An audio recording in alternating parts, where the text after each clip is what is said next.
Guyana Venezuela Essequibo Flashpoint: How Guyana's dispute pulls Washington into the fray. A quiet border dispute rarely stays quiet once oil enters the story. By 2025, Guyana's offshore discoveries and Venezuela's hardening stance turned the Essequibo question from cartography into geopolitics. This is a clear, hype-free tour of what's changing first, what remains constant, and how outside powers, especially Washington, get pulled in. Start with the core idea. Borders can be argued in courts for decades, but energy markets move in weeks. Guyana treats the 1899 arbitral award as settled law. Venezuela rejects it and claims the area west of the Essequibo River.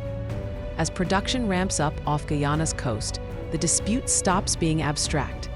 Tankers, survey ships, and patrol craft translate claims into daily decisions: where to drill, where to sail, what to protect. The first big shift is economic gravity. Offshore output turns Guyana into a new node for investment, shipping, and regional finance.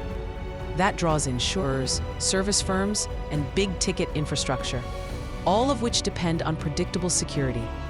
The result: more stakeholders with a material interest in calm seas and clear rules, and more attention when rhetoric spikes. Security posture follows close behind. Guyana's small force leans on partnerships, training, exercises, and domain awareness with larger friends. The United States signals deterrence without promising escalation.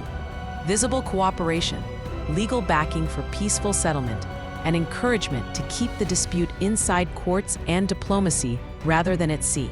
The rhythm here is familiar. Support a partner, raise the political cost of adventurism, leave space for talks. Optimization in practice looks unglamorous but consequential.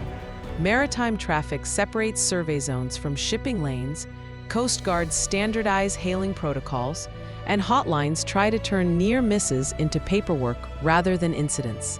You won't see headlines for this, but safety margins, insurance rates, and delivery schedules all respond. Regional politics cut both ways. Neighbors want growth without a crisis, migration without panic, energy projects without militarization. That means quiet shuttle diplomacy alongside public statements and a premium on mechanisms, confidence-building steps, observer roles, and clear rules of engagement that lower the chance of a bad day becoming a bad month. Law and legitimacy move at court speed. Guyana points to international adjudication and interim measures. Venezuela frames history and sovereignty. The constant is that durable outcomes rest on processes others accept. Outside support gravitates toward those processes not because they are perfect, but because they are better than coercion that invites copycats elsewhere. Risk lives in the seams. A patrol crosses an informal line. A research vessel is shadowed too closely.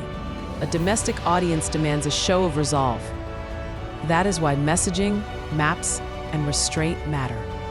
Deterrence is credible when paired with channels to deconflict and a ladder down from escalation.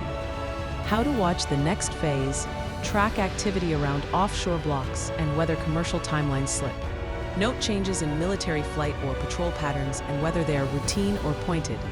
Follow court calendars and compliance with interim decisions, and watch domestic pressures in both capitals that might narrow room for compromise. By the time this dispute finds a legal landing, the region's economy will already have adjusted around it. New contracts, new routes, new habits. The goal for all parties, including Washington, is modest and vital. Keep the argument inside institutions, keep commerce predictable, and keep miscalculation rare. The future here isn't a dramatic redraw, but a steady discipline of rules, signals, and restraint. For deeper explainers and context, visit globalinfoveda.com.